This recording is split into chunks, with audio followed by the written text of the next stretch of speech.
If money was no obstacle, and you could travel anywhere in the world for wildlife photography, where would you go? Many people would probably say Yellowstone, or the Masai Mara. But in the southern regions of the Serengeti lies a hidden gem that has become one of the premier wildlife destinations in the world: Ndutu. Ndutu can only be described with one word: magical.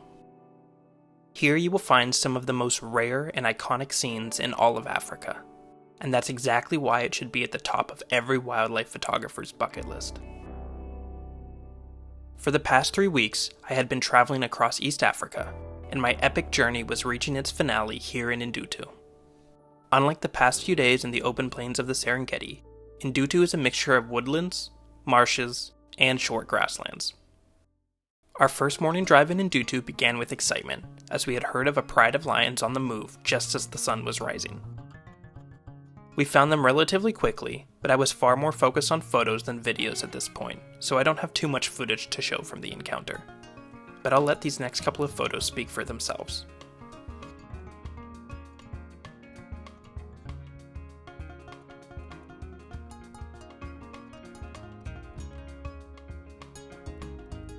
Further down the road, we found a lioness out with her 2 tiny cubs.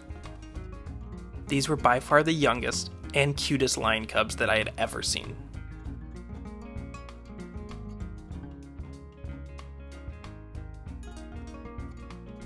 The lions weren't terribly active, and Mom mostly wanted to sleep while the cubs just wanted to eat. We spent the next hour watching them, but at this point in the day, we knew not too much was going to happen, so we decided to leave them and check back later. As we were driving, we spotted a chameleon slowly inching its way across the road.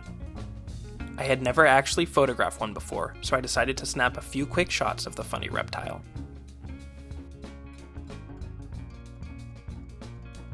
Later that afternoon, we returned to the lioness with cubs, only to discover that in the few hours since we left her, she had somehow killed a wildebeest. Frustrating to miss, but at least we could see them more active now.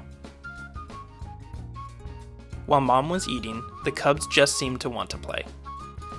Did I mention that these were the cutest lion cubs that I had ever seen? Yeah, they were just adorable. With 2 hungry mouths to feed, who can blame Mom for wanting to chow down? Even if the smell was just plain foul. Eventually Mom let the cubs eat, which, even if they weren't quite ready for a full meat diet, was still cool to see. With full bellies, the family moved out into the open and soaked up the evening sun rays with the wildebeest stashed in the bushes nearby. You may have noticed how close we've been able to get to these lions compared to the other sightings I've had on my trip.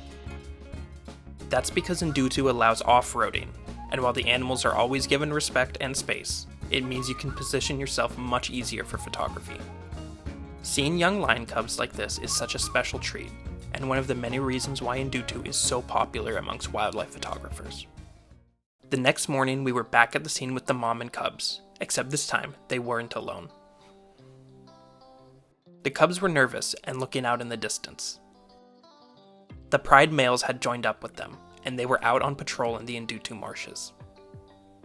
If yesterday was all about lion cubs, today was going to be about the big males.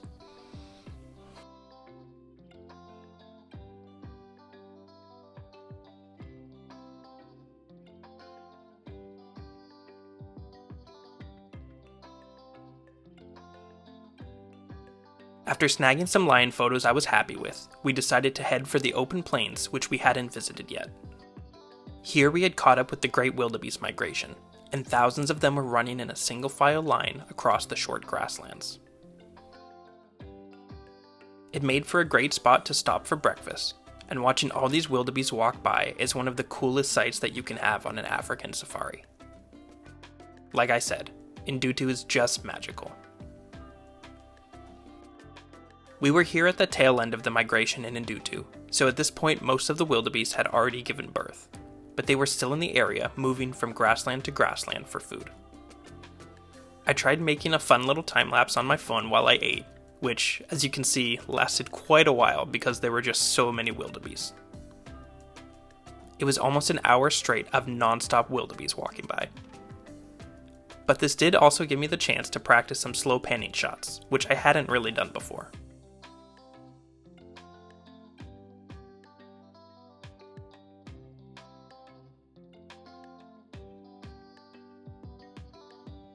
Later that afternoon, we decided to explore new parts of Ndutu to look for leopards.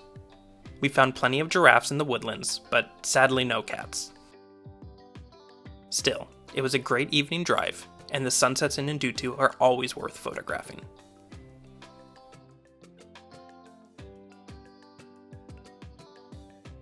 Back at the lodge, we were enjoying dinner when we noticed a genet staring at us from one of the support beams. I had never seen a genet before, but apparently these ones are local to the lodge and are frequent visitors at night. The next morning, I wanted to shake it up and spend the whole day out on the plains. The light was just perfect, and I saw so many different species that I hadn't focused too much on over the course of my trip. That meant opportunities for lots of new photos.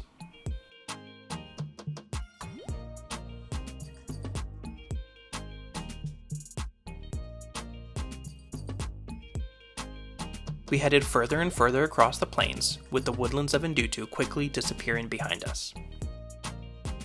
We found even more wildebeest, obviously Ndutu's most populous residence. This was clearly a breeding herd, and we could see way more babies here than we had seen in the herds near Gol Kopis before. The wildebeest timed their births around late January to early February, so these calves were still very young. Wildebeest are cool, don't get me wrong, but we had seen so many at this point, so it was time to move on. And good thing we did, because we found cheetah cubs. These little ones were enjoying the late morning in the tall grass, but I was still ecstatic to see my favorite cats. Seeing cheetahs with cubs is becoming more and more rare across all of Africa these days, but Ndutu is one of the best places where you can still regularly see them. Seeing this mom with her 2 cubs may have been the single biggest highlight of my whole East Africa trip. And yes, I did take plenty of photos too.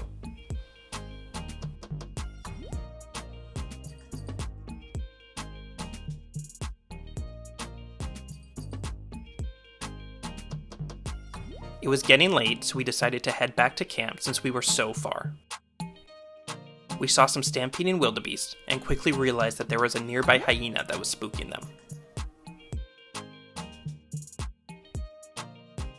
But the big herds gave the hyena space and moved on, so we left when we realized no hunt was going to happen.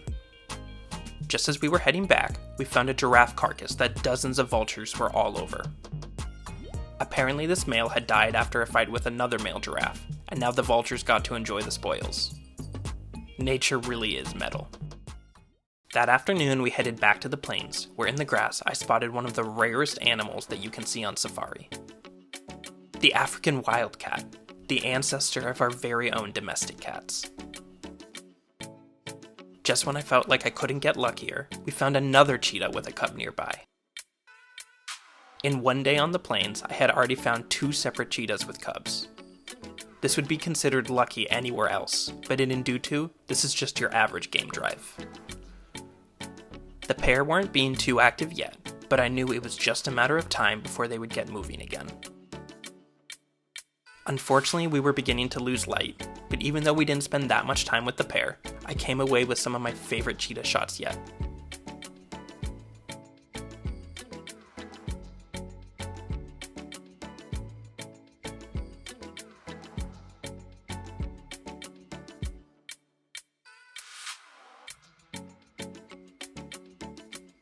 As we were driving back to camp, we noticed something up in a tree nearby. It was a lioness, and I had only a few minutes to snap some quick shots of the big cat.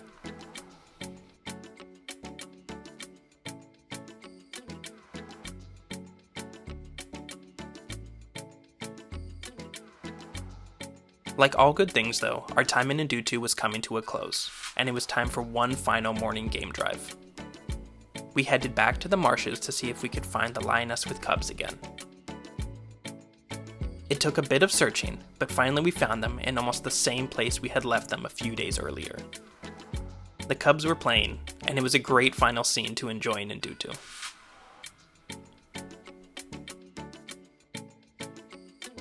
Being able to spend time in the presence of lions is just so special, and I'm so glad that I got to capture it one last time.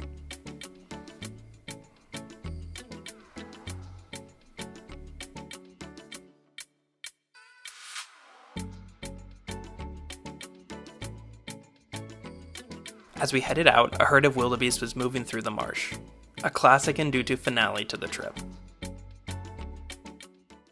After 3 weeks, my great East Africa adventure had finally come to an end. 3 different countries, hundreds of different species, and thousands upon thousands of photos. This is what an African safari is all about. Thank you all so much for following along, and I hope you enjoyed watching as much as I enjoyed creating these videos. Be sure to leave a like, subscribe, and follow me on social media for more, because there are still plenty more wildlife adventures coming soon.